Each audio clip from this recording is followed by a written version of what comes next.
एक बहू थी जो बाहर सबके सामने खुद को बहुत सीधी सादी, संस्कारी और आदर्श दिखाती थी।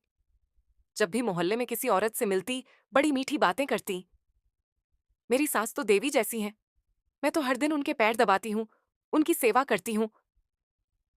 लोग उसकी तारीफ करते नहीं थकते। लेकिन घर के अंदर का हाल कुछ और ही था। वह अपनी सास से बदतमीजी से बात करती। सास अगर कुछ कहती तो झल्ला जाती। आपको तो हर वक्त कुछ ना कुछ काम होता है, मैं नौकर नहीं हूं। सास चुपचाप सह लेती। उसे डर लगता कि बहू फिर किसी से बुरा भला ना कह दे। बाहर जाकर वह बहू सबको बताती, मैं तो रोज सास के लिए खाना बनाती हूँ, उनकी दवाइयां देती हूँ।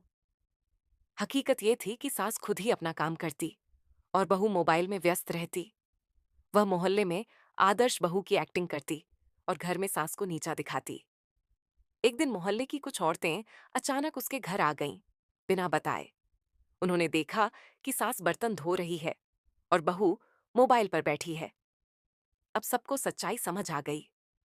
धीरे धीरे सबने उसकी असलियत जान ली। बाहर की तारीफें बंद हो गईं और सास को थोड़ी राहत मिली। सीख, जो दिखता है वो हमेशा सच नहीं होता।